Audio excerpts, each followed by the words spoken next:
জ্বালানি তেলের পর এবার বাড়ছে বিদ্যুতের দাম। নতুন মূল্য ঘোষণা করবে বিইআরসি। নির্ধারিত দামে বাজারে বিক্রি হচ্ছে না এলপিজি সিলিন্ডার। আবারও মার্কিন বাজারে চ্যালেঞ্জের মুখে রপ্তানি। জোরপূর্বক শ্রমের অভিযোগে বাংলাদেশ, ভারত সহ ৬০ দেশের উপর নতুন শুল্কের প্রস্তাব।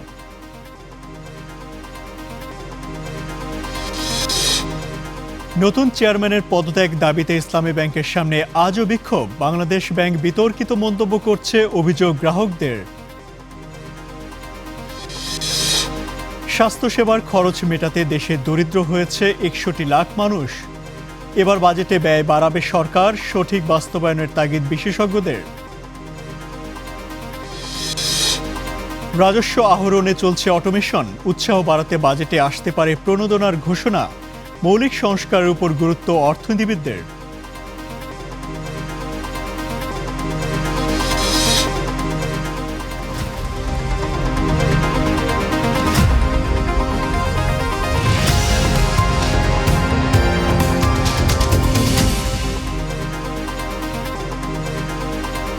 স্বাগত স্টার বিজ টুডেতে। আপনাদের সঙ্গে আছি আমি ইমতিয়াজ আহমেদ। এতক্ষণ দেখছিলেন শিরোনাম, এবার পুরো খবর।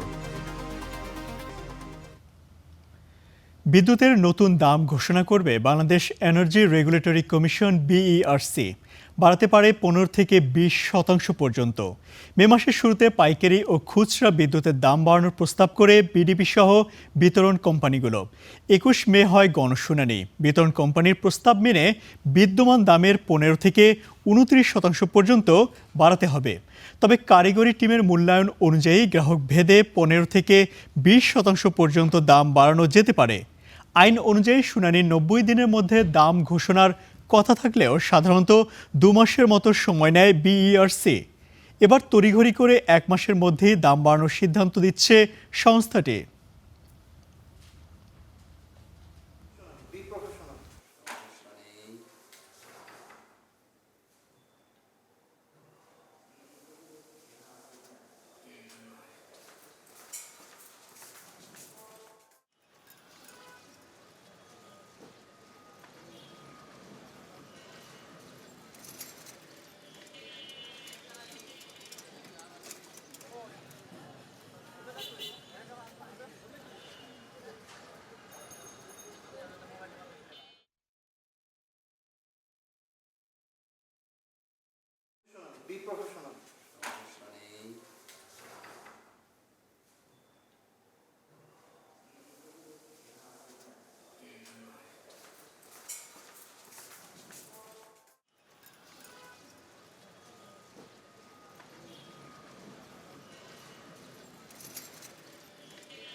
দর্শক, কিছুক্ষণের মধ্যে বিদ্যুতের নতুন মূল্য ঘোষণা করবে বিইআরসি। এ বিষয়ে জানাতে সরাসরি যুক্ত হচ্ছেন সহকর্মী মাজহার মাহবুব।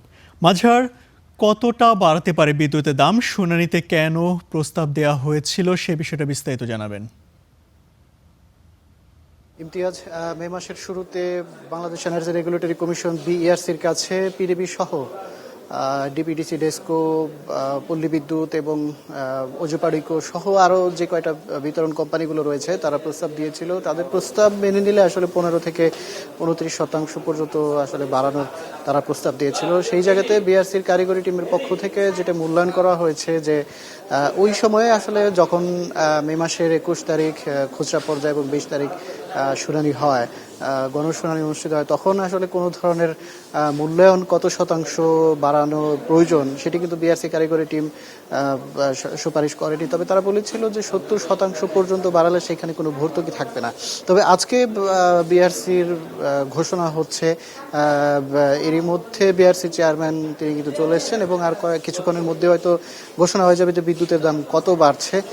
তবে আমরা যতটুকু জানতে পেরেছি মৌখিকভাবে যে ১৫ থেকে 20% পর্যন্ত এর মধ্যেই আসলে খুচরা এবং পাইকারি দুইটা সমন্বয় করা হয়েছে এবং এমনটাই কিন্তু আমরা মোটামুটি জানতে পেরেছি মৌখিকভাবে। অপরদিকে কোম্পানিগুলো তাদের জায়গা থেকে তেল ভিত্তিক যারা পাওয়ার প্ল্যান্ট রয়েছে এবং গ্যাস ভিত্তিক পাওয়ার প্ল্যান্ট রয়েছে, এলএনজি আমদানিতে খরচ বেড়েছে, সবকিছু মিলিয়ে তারা আসলে তাদের উৎপাদন খরচ এবং বিতরণ খরচের মাঝখানে যে সমন্বয় হচ্ছিল না, এমনটাই কিন্তু তাদের জায়গা থেকে তারা দাবি করেছে। এবং গত 2 বছরে আসলে বিদ্যুতের দাম বাড়ানো যে তারা প্রস্তাব দিয়েছিল 2 বছর আগে, সেই জায়গাতে আসলে বিআরসি এর মধ্যে আর বিদ্যুতের দাম সমন্বয় করেনি। তবে সরকারের হাতেও কিন্তু সেটার ক্ষমতা চলে গিয়েছিল।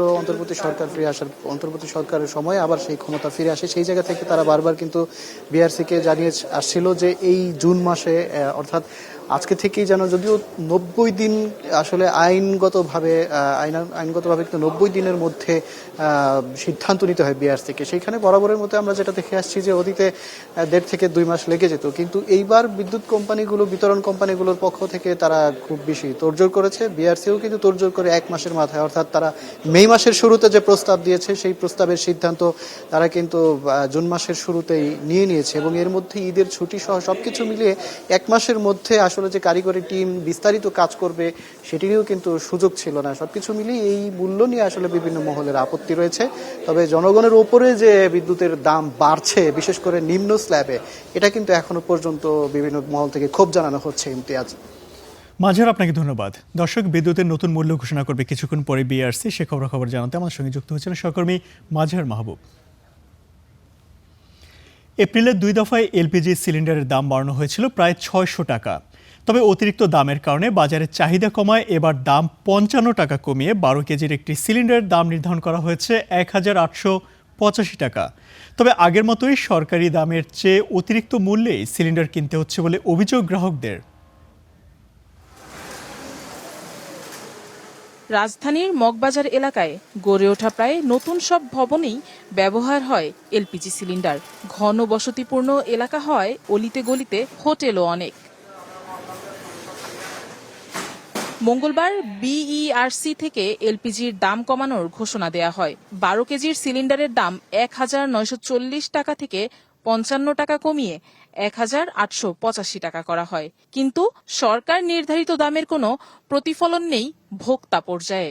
আমরা তো এখন বর্তমানে সিলিন্ডার 1800, সময় তো 2000 টাকাও কিনতে হচ্ছে। আমাদের কিছু করণীয় নাই তো যদি আমরা ওই যে রেডা তো বলবে যে আপনারা গিয়ে আনেন গা কুইজা, আমরা কোনো আনে পাই না। আমরা এখন গভর্নমেন্ট প্রাইসে বিক্রি করতে পারি, শুধুমাত্র পরিবহন রেট হবে। যদিও বিক্রেতাদের দাবি পরিবহন ও শ্রমিক খরচ যোগ করলে তারা মুনাফা নয়, বরং কম দামে বিক্রি করছেন সিলিন্ডার। কাস্টমার অনেক সময় ভুল বলে, মিথ্যা বলে। কারণ একটা গ্যাস হচ্ছে 1885 টাকা হলো গভর্নমেন্ট রেট। গভর্নমেন্ট কিন্তু আমাদের বলে দিয়ে আসে নাই যে কোনো বাসায় 7 তলা কিচেন রুমে ফিট করে দিয়ে আসার জন্য দায়িত্ব আমাদের না। এই জন্য একটা লোক লাগে। আমার মেয়ে বড়টা নিচ্ছে, পোলারা বড়টা নেয় না, সুটটাই নেয় 2000 টাকা একদম এরা রেট করে দেয় 2000 টাকা। ওই দামে পাচ্ছি না তো। এই যে এখানে যেটা সবাই সচরাচর নিচ্ছে ওই দামেই নিচ্ছি, 4000 টাকা 22 লিটারটা। আর হচ্ছে যে যেটা ছোট 12 কেজিরটা ওইটা হচ্ছে যে 2000 টাকা। বাজার ঘুরে দেখা যায় 12 কেজি সিলিন্ডার বিক্রি হচ্ছে 2 থেকে 2500 টাকায়। Afroza Lamia, star news, Dhaka. জোরপূর্বক শ্রম ব্যবহার করে পণ্য উৎপাদন কার্যক্রম বন্ধে কার্যকর পদক্ষেপ নিতে ব্যর্থ হওয়ায় বাংলাদেশ, ভারত, পাকিস্তান সহ 60টি দেশের পণ্য আমদানিতে অতিরিক্ত শুল্ক আরোপের প্রস্তাব দিয়েছে মার্কিন বাণিজ্য দপ্তর। এই হার 10 থেকে 12.5% করার প্রস্তাব করা হয়েছে। এটি কার্যকর হলে মার্কিন বাজারে আরেক দফা শুল্কর খড়গে পড়বে বাংলাদেশ, যা সার্বিক রপ্তানিকে ক্ষতিগ্রস্ত করবে বলে মনে করছেন ব্যবসায়ীরা। ক্ষমতায় আসার 2 মাসের মাথায় বাণিজ্য ঘাটতি কমানো আর দেশীয় উৎপাদন খাতকে শক্তিশালী করতে দেশে দেশে উচ্চ শুল্ক আরোপ করে ট্রাম্প প্রশাসন। আলোচনার মাধ্যমে বিভিন্ন দেশ এই হার কমিয়েও আনে।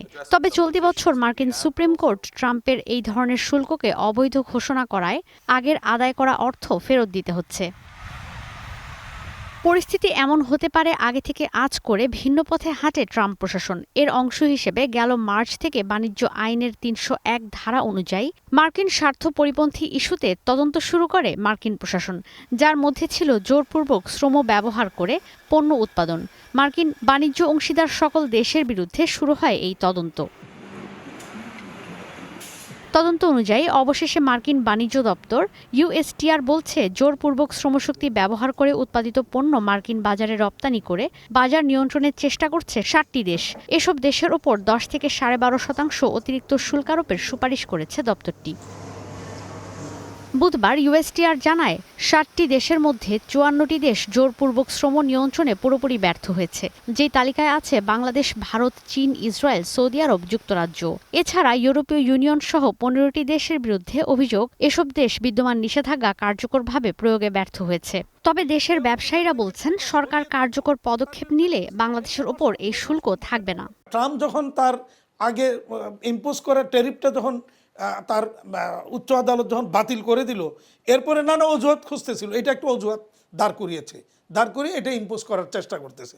তবে আমার বিশ্বাস যে বাংলাদেশের উপরে এই অভিযোগ তারা প্রমাণ করতে পারবে না, এবং আমি মনে করি যে আমাদের সরকার যদি এটাকে যথাযথভাবে এটার উত্তর দেয়, আমার বিশ্বাস যে বাংলাদেশের উপর এটা থাকবে না। মার্কিন বাণিজ্য দপ্তর বলছে, কানাডা, মেক্সিকো, তাইওয়ান, যুক্তরাজ্য সহ কয়েকটি দেশে আরোপিত হতে পারে 12.5% অতিরিক্ত শুল্ক। চীন, ভারত, বাংলাদেশ সহ আরও কিছু দেশের জন্য এই হার হতে পারে 10%। মার্কিন বাণিজ্য দপ্তরের প্রতিনিধি জেমিসন গ্রিয়ার জানান, জোরপূর্বক শ্রমের মধ্য দিয়ে যে বাণিজ্য অংশীদার দেশগুলো পণ্য তৈরি করে তাদের কাছ থেকে পণ্য আমদানি মার্কিন শ্রমিকদের জন্য একটি অসম প্রতিযোগিতাও তৈরি করছে। ঈশিতা ব্রহ্ম, স্টার নিউজ। দর্শক, রাজধানী রমনায় বিদ্যুতের নতুন মূল্য ঘোষণা করছেন বিআরসির চেয়ারম্যান। আমরা সরাসরি চলে যাচ্ছি সেখানে। ভর্তুকি আকারে দিতে হবে পিডিবিকে, সরকারকে। আর দ্বিতীয় যেটা আপনি বললেন, এটা অবশ্যই আমি বা আমরা এটা মনে করি না যে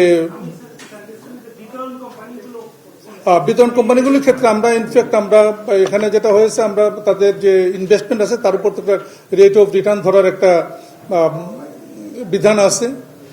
আপনারা জানেন যে ইতিমধ্যে পিডিবি যে সকল কোম্পানি যে কিনে, পিডিবির অধীনস্থ যেগুলা উৎপাদন কোম্পানি, সেগুলোর কিন্তু রেট অফ রিটার্ন 12% ছিল, যেটা চুক্তিতে এই 12% থেকে কমিয়ে 6% করা হয়েছে। একইভাবে এখানেও তাদের যে রেট অফ রিটার্ন একদম মিনিমাম পর্যায়ে রাখা হয়েছে, এবং সেহেতু তারা মুনাফা করা খুব একটা সুযোগ থাকবে না, তাদের যে খরচ সেটা চলবে এটাতে।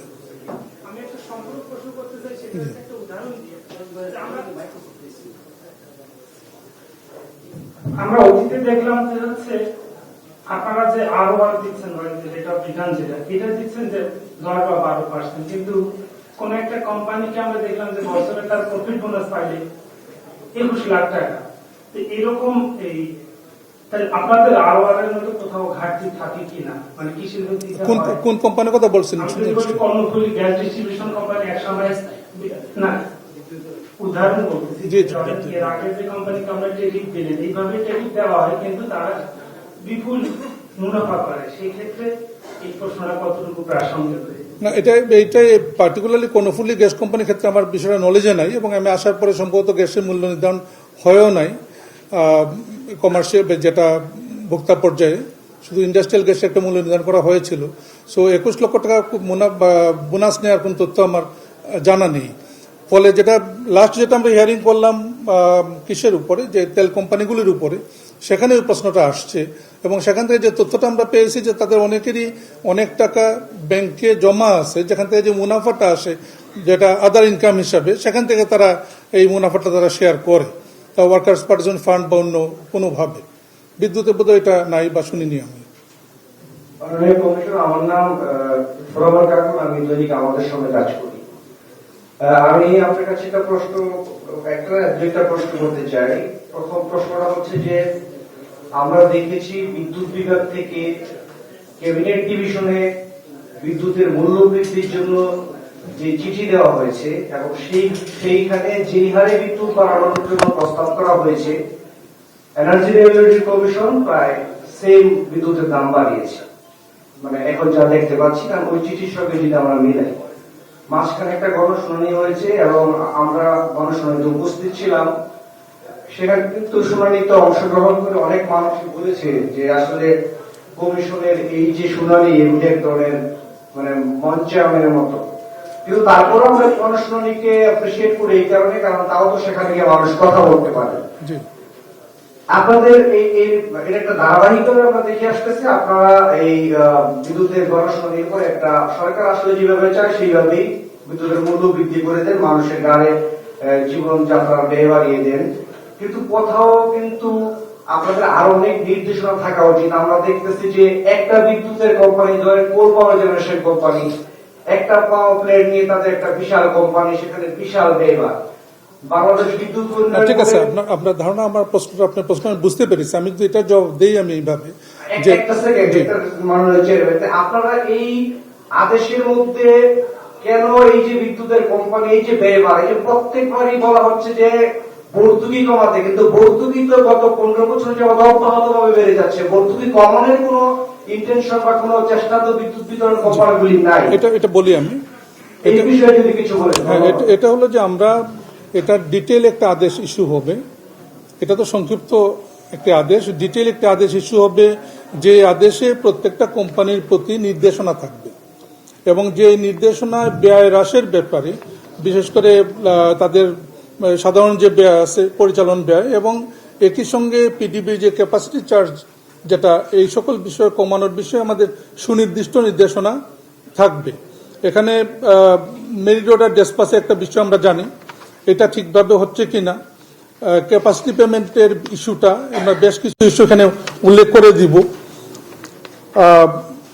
অ্যাভেলেবিলিটি ফ্যাক্টর যেটা আছে বিদ্যুৎ কেন্দ্র সমূহের, সেটার জন্য একটা অর্থ নির্ধারিত থাকে।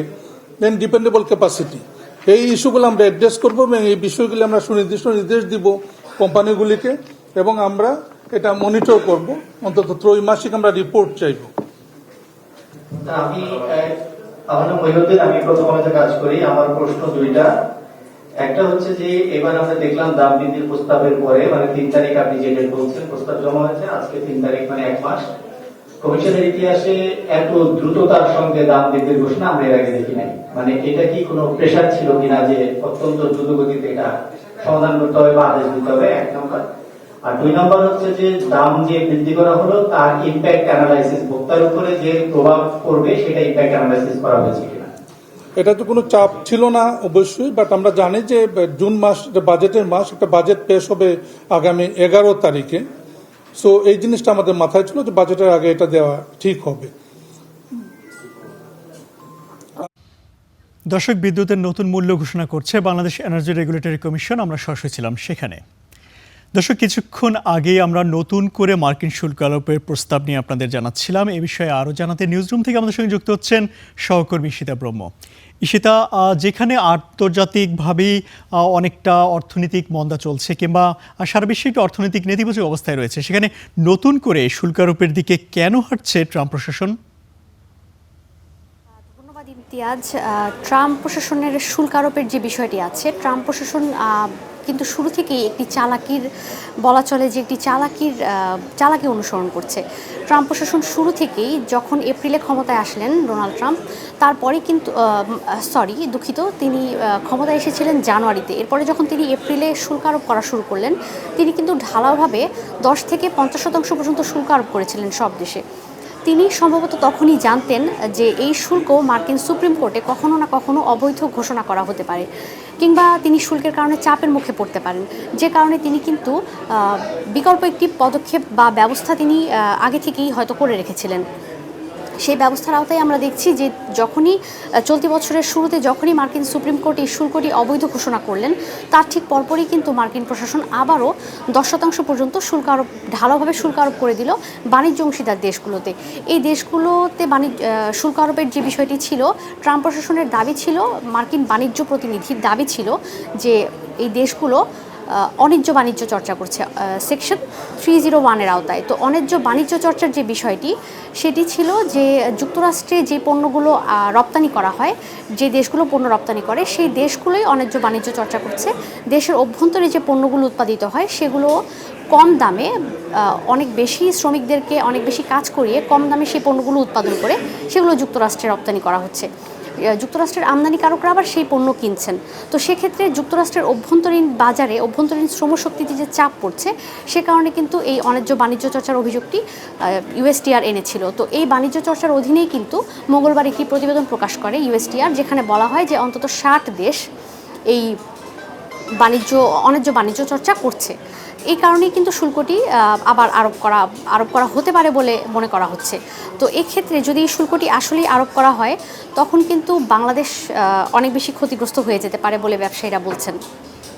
ইশিতা, আপনি বলছিলেন যে অন্যায্য বাণিজ্য মানে যেটা তারা কার্যকরের কথা বলছে, সেই তালিকার মধ্যে তো আমরা দেখতে পাচ্ছি ইসরায়েলও রয়েছে, আমেরিকার অনেকটা মিত্র এবং যুক্তরাজ্যের নামও রয়েছে। এই যে নতুন শুল্ক, এটা বাস্তবায়ন হলে আন্তর্জাতিক বাণিজ্যে আসলে কেমন প্রভাব পড়তে পারে? বিশ্ব অর্থনীতিতে তো এর মধ্যেই মন্দা চলছে।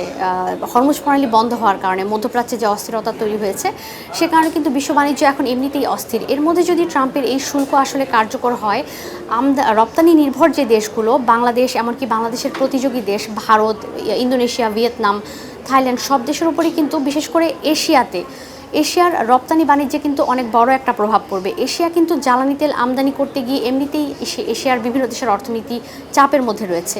তো ভবিষ্যতে আরও এই শুল্ক আরোপের কারণে আরও কিন্তু চাপে পড়তে পারে বিভিন্ন দেশের অর্থনীতি, এর মধ্যে বাংলাদেশও কিন্তু আছে। ইশিতা, আপনাকে অসংখ্য ধন্যবাদ। আপনি জানাচ্ছিলেন যে মার্কিন যে নতুন শুল্ক প্রস্তাব করা হয়েছে তার ফলে বাংলাদেশ এবং আন্তর্জাতিকভাবে কি কি প্রভাব পড়তে পারে। আগামীতে ঋণ নির্ভরতা কমিয়ে বিনিয়োগ নির্ভরতা বাড়াতে চায় সরকার। রয়েছে $1 ট্রিলিয়ন অর্থনীতি বাস্তবায়নের প্রত্যাশাও। সচিবালয়ে প্রধানমন্ত্রীর সাথে জরুরি বৈঠক শেষে এসব কথা বলেন অর্থমন্ত্রী আমির খসরু মাহমুদ চৌধুরী। এ সময় তিনি বলেন, দেশের প্রতিটি মানুষের কথা চিন্তা করেই নতুন বাজেট দেওয়া হচ্ছে। অর্থনীতির বিভিন্ন সূচকে নিম্নমুখী অবস্থানের মধ্যেই প্রায় 20 বছর পর নতুন বাজেট ঘোষণা করতে যাচ্ছে বিএনপি সরকার, যেখানে দেশের প্রতিটি মানুষের স্বার্থ থাকবে বলে জানান অর্থমন্ত্রী। বুধবার সচিবালয়ে প্রধানমন্ত্রীর সাথে জরুরি বৈঠক শেষে এসব কথা বলেন তিনি। এই দেশের প্রত্যেকটি নাগরিককে মাথায় রেখে বাজেট দেওয়া হচ্ছে ইনশাআল্লাহ। আমাদের একটা খারাপ সময়, ভঙ্গুর অর্থনীতি, তার মধ্যে আমরা চেষ্টা করেছি বাংলাদেশের প্রতিটি মানুষের কথা চিন্তা করেছি। সবাইকে মাথায় রেখে বাজেট দেওয়া হবে ইনশাআল্লাহ। এ সময় তিনি বলেন, ঋণের ফাঁদ থেকে দেশকে বের করতে চায় সরকার, এজন্য আগামীতে বিনিয়োগে বেশি নজর দেওয়া হবে। চেষ্টা করছি এই ঋণের আমাদের বাংলাদেশকে যে ঋণ নির্ভর ঋণ ডেটের মধ্যে একটা ট্র্যাপের মধ্যে চলে যাচ্ছিলাম, সেখান থেকে আগামী দিনে ফিরে আসার জন্য যে পাবলিক ফাইন্যান্স ম্যানেজমেন্ট দরকার, আমরা সেভাবেই করার চেষ্টা করছি, যাতে করে ক্রমান্বয়ে ঋণ উপর নির্ভর কম করে বিনিয়োগের উপর বেশি নির্ভর করতে হবে আমাদেরকে। আমাদের পরিচালন ব্যয় ক্রমান্বয়ে কমিয়ে আনতে হবে, বিনিয়োগ বেশি বাড়াতে হবে। বাজেটের সুফল প্রতিটি নাগরিকের কাছে পৌঁছাতে বর্তমান সরকার কাজ করছে বলেও জানান অর্থমন্ত্রী। মায়াশিকা রহমান, স্টার নিউজ, ঢাকা। ইসলামী ব্যাংকের নতুন চেয়ারম্যান খুরশিদ আলমের পদত্যাগ সহ 7 দফা দাবিতে তৃতীয় দিনের মতো বিক্ষোভ করছেন সচেতন গ্রাহক ফোরাম। চেয়ারম্যান প্রবেশ করলেই প্রধান কার্যালয়ে ঘেরাওয়ের হুঁশিয়ারিও দেন আন্দোলনকারীরা। তারা অভিযোগ করেন, ইসলামী ব্যাংক নিয়ে বাংলাদেশ ব্যাংক বিতর্কিত মন্তব্য করছে।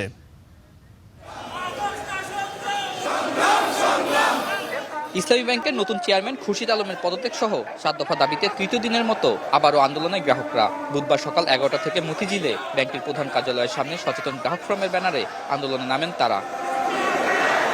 এদিন আন্দোলনকারীরা প্রথমে মানববন্ধন, পরে বিক্ষোভ মিছিল করেন। মিছিলটি প্রধান কার্যালয়ের সামনে থেকে শুরু হয়ে প্রেস ক্লাবে গিয়ে শেষ হয়। তাদের অভিযোগ, ইসলামী ব্যাংক আবারও লুটেরা গোষ্ঠীর হাতে তুলে দেওয়া হচ্ছে।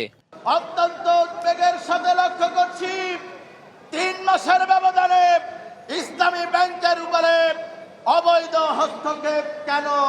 বিগত ব্রাজিল সরকারের মতো এই সরকারের কোন পরিণতি হোক, এটা আমরা চাই না। এদিকে বাংলাদেশ ব্যাংকের মুখপাত্র সহ অনেক কর্মকর্তার বিরুদ্ধে অবৈধ সুবিধা নেওয়ার অভিযোগও করেন আন্দোলনকারীরা। বাংলাদেশ ব্যাংক থেকে বিতর্কিত বক্তব্য দেওয়ারও অভিযোগ করেন। বেশিবাদী কায়দা, বিগত বেশি সরকার একই কায়দায় এই দেশের বিভিন্ন গোয়েন্দা সংস্থা সহ এজেন্সিকে ব্যবহার করেছে। আমরা এর নিন্দা জ্ঞাপন করছেন। আমরা বিস্ময়ের সাথে আরো লক্ষ্য করছি যে বর্তমান যে সরকার ইনকিলাবীদের প্রতি তাদের একটি বিশেষ দুর্বলতা রয়েছে। এ সময় ইসলামী ব্যাংকের বর্তমান চেয়ারম্যান ও তার স্ত্রীর নানা দুর্নীতির তথ্য তুলে ধরেন গ্রাহকরা। সেই সঙ্গে দাবি আদায় না হওয়া পর্যন্ত আন্দোলন চালিয়ে যাওয়ার ঘোষণা দেন। রাজপথের আন্দোলনে যদি কিছু না হয় তাহলে যাও গ্রামীণ আন্দোলন থেকে যাও, আমরা তোমাদেরকে বাংলাদেশ ব্যাংক থেকে বিতাড়িত করে ছাড়বো ইনশাআল্লাহ। আজকে আমরা গ্রাহকদের নিয়ে এখানে ঐক্যবদ্ধ হয়েছি। ইসলামী ব্যাংকের যে অবৈধ চেয়ারম্যান তাকে অবশ্যই অপসারণ করতে হবে। ইসলামী ব্যাংকের স্বনামধন্য এমডি ওমর ফারুক খানকে আবার তার পদে বহাল করতে হবে। নতুন চেয়ারম্যান ইসলামী ব্যাংকের প্রধান কার্যালয়ে প্রবেশ করলেই ব্যাংক ঘেরাও করার হুঁশিয়ারি দেওয়া হয়। আতাউর নিয়ন, স্টার নিউজ, ঢাকা। দর্শক, ইসলামী ব্যাংকের চেয়ারম্যানের পদে সহ 7 দফা দাবিতে প্রধান কার্যালয়ের সামনে আন্দোলন করছে ইসলামী ব্যাংক সচেতন গ্রাহক ফোরাম। বিস্তারিত জানাতে মতিঝিল থেকে আমাদের সঙ্গে যুক্ত হচ্ছেন সহকর্মী আতাউর নিয়ন। আতাউর, আজকের বিক্ষোভকারীদের অবস্থানটা কি এবং ইসলামী ব্যাংক কর্তৃপক্ষের কারোর সঙ্গে কথা বলতে পেরেছেন কিনা আপনি?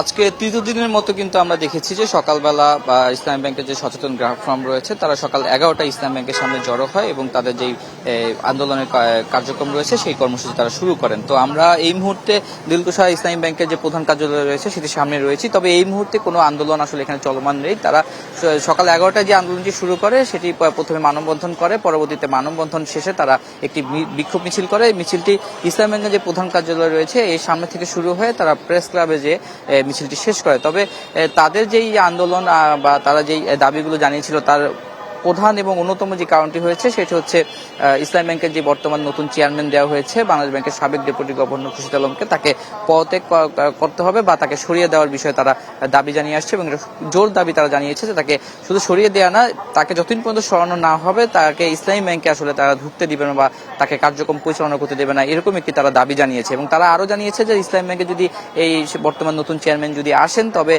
ইসলামী ব্যাংক ঘেরাও করা সহ তারা যে গ্রাহকরা রয়েছে সেই চেয়ারম্যানকে প্রতিহত সহ যে কোনো ধরনের ব্যবস্থা বা যে কোনো ধরনের আন্দোলন তারা করে যাবেন, এই ধরনের বিষয়ে তারা তুলে ধরেন গ্রাহক ফোরাম থেকে। এছাড়া যে এমডিকে পদত্যাগ করানো হয়েছে বাধ্যতামূলক ওমর ফারুক খানকে তাকে ফিরিয়ে নিয়ে আসা থেকে শুরু করে বাংলাদেশ ব্যাংক বা বাংলাদেশ ব্যাংকের মুখপাত্র যে বক্তব্য দিচ্ছেন সেটা আন্দোলনকে ভিন্ন পথে নিয়ে যাওয়া বা তাকে প্রশ্নবিদ্ধ করা আন্দোলনকে, এবং তাদের বিরুদ্ধে মুখপাত্র সহ অন্যান্য কর্মকর্তাদের বিরুদ্ধে এসএলএমের যে ব্যাংক লুট করেছে সেই শিল্পী গোষ্ঠীর কাছ থেকে অবৈধ আর্থিক সুবিধা নেওয়ার বিষয়ে অভিযোগ জানিয়েছে ইসলামী ব্যাংক সচেতন গ্রাহক ফোরাম। তো সেই জায়গা থেকে তারা বলছেন যে এই ব্যাংকটির পিছনে আসলে যে পর্ষদ ভেঙে দেওয়া বা যে ধরনের সিদ্ধান্ত নেওয়া হচ্ছে সেটার পিছনে বাংলাদেশ ব্যাংক সহ বিভিন্ন কর্মকর্তারা বাংলাদেশ ব্যাংকের এবং অন্যান্য আরও যারা ব্যাংক লুট করেছে সেই শিল্প গোষ্ঠীরা এটার পিছনে ষড়যন্ত্র করছে বলে এই ধরনের অভিযোগ তোলেন সচেতন গ্রাহক ফোরাম।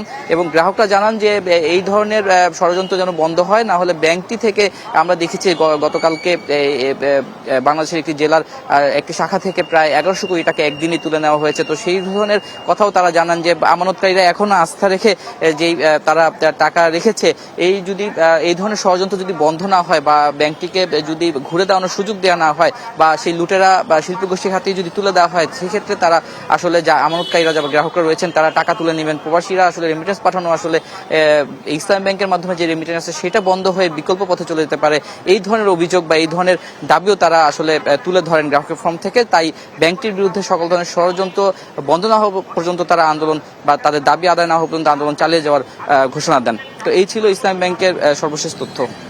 আতাউর, আপনাকে ধন্যবাদ। দর্শক, ইসলামী ব্যাংকের সামনে আজও বিক্ষোভ করছে সচেতন গ্রাহক ফোরাম, সে খবর জানাচ্ছিলেন সহকর্মী আতাউর নিয়ন। এবার জানাবো বাজেট 2026-27 খবর।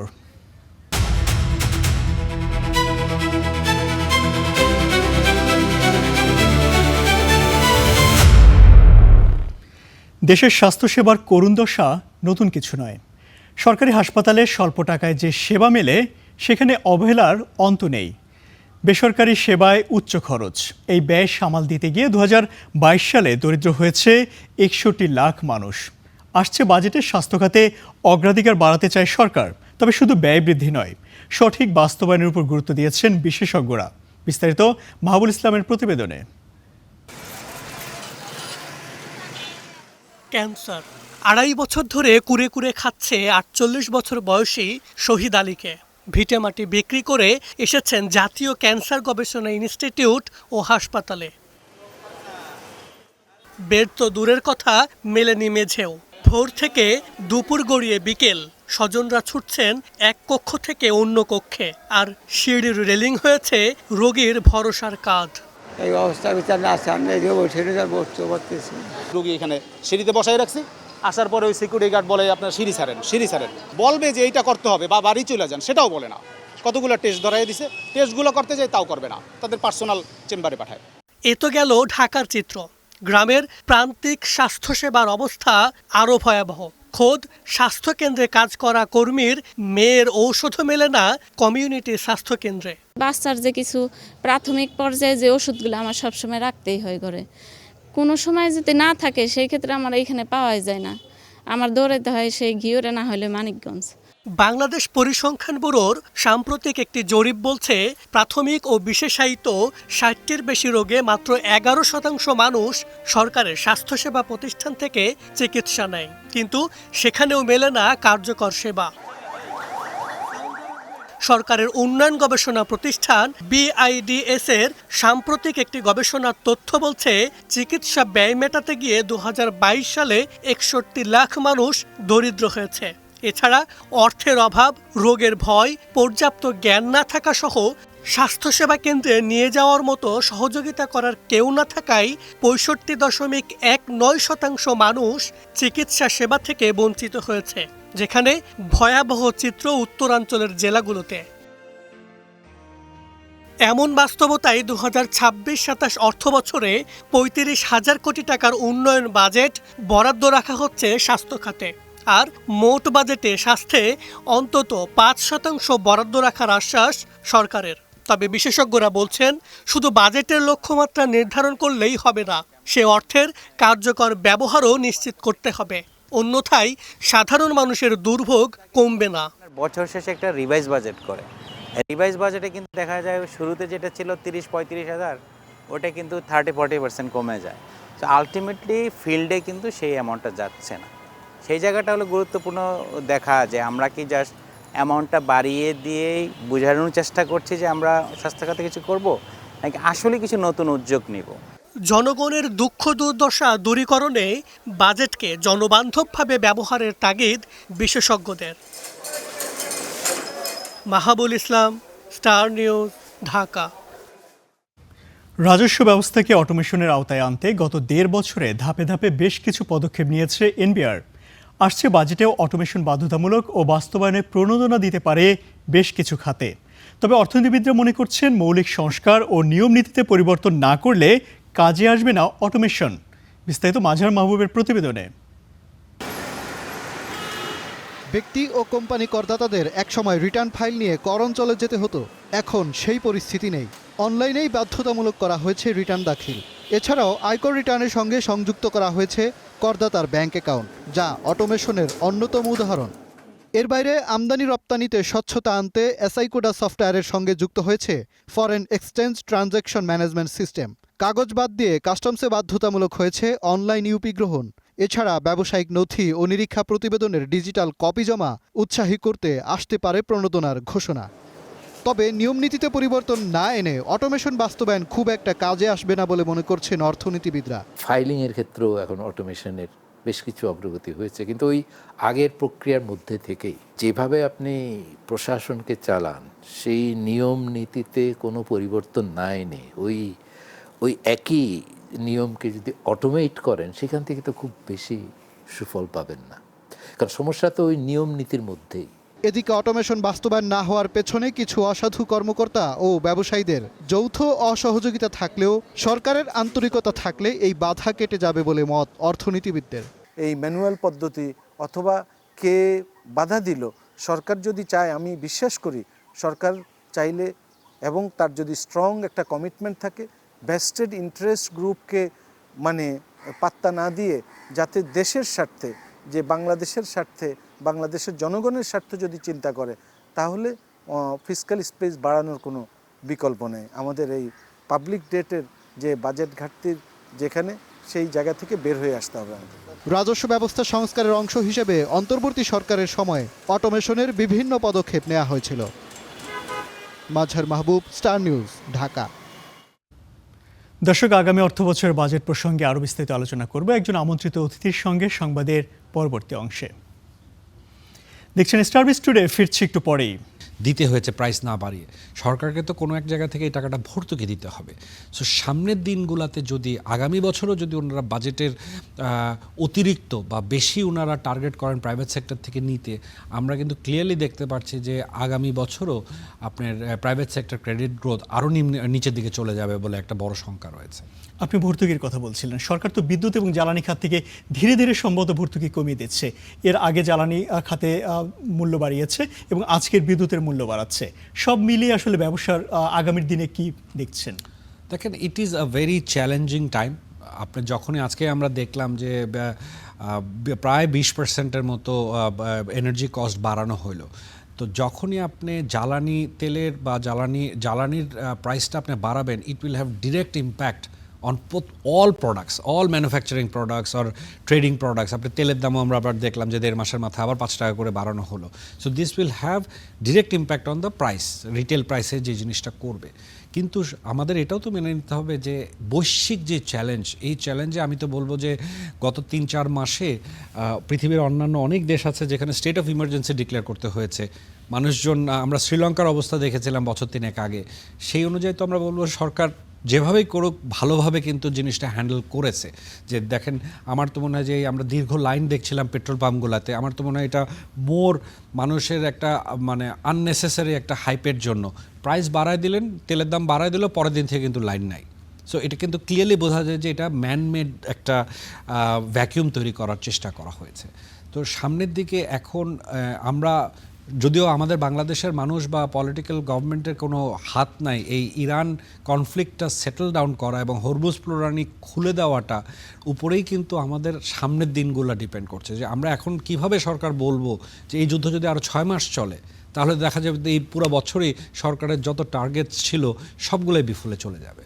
সো এখানে সত্যি কথা বলতে তো we need to wait and see that, এবং দোয়া করা ছাড়া তেমন একটা জিনিস নাই যে বিটুইন যুক্তরাষ্ট্র অ্যান্ড যারা মিত্ররা মিলে এই কনফ্লিক্টের সূত্রপাত করেছেন, এটা যদি ইতি টানা হয় সেটা শুধু বাংলাদেশ নয় সারা পৃথিবীর জন্য মঙ্গল বয়ে নিয়ে আসবে। আমরাও প্রত্যাশা করছি আগামী দিনগুলো বাংলাদেশের জন্য ভালো আসুক। আপনাকে অসংখ্য ধন্যবাদ আমাদের স্টুডিওতে এসে আলোচনায় যুক্ত হওয়ার জন্য। আপনাকেও ধন্যবাদ। দর্শক, আমরা কথা বলছিলাম বাজেটের বিভিন্ন বিষয় নিয়ে। বিষয়ে কথা বলতে আমাদের সঙ্গে স্টুডিওতে উপস্থিত হয়েছিলেন ডিসিসি এর সভাপতি তাসকিন আহমেদ। দেখছেন স্টার বিজ টুডে, ফিরছি একটু পরেই।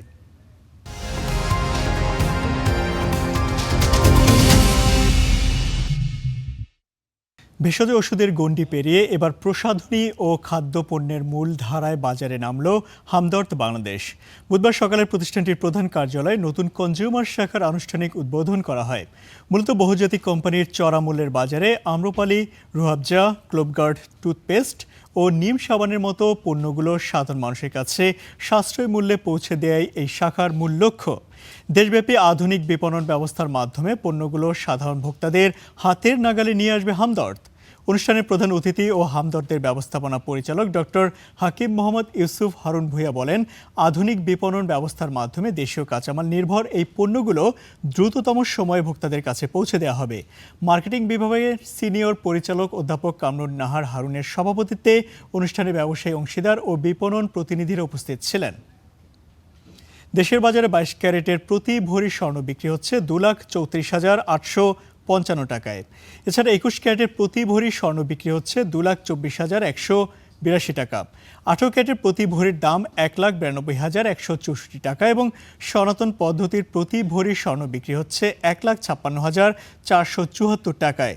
সবশেষ সমন্বয়ের পর দেশের বাজারে স্বর্ণের দাম কমে ভরিতে 3,000 টাকার উপরে। এদিকে আন্তর্জাতিক বাজারও কমেছে স্বর্ণের দাম। 1 আউন্স স্বর্ণ বিক্রি হচ্ছে $4,480। এই ছিল স্টার বিজ টুডে। এতক্ষণ সঙ্গে থাকার জন্য ধন্যবাদ সবাইকে।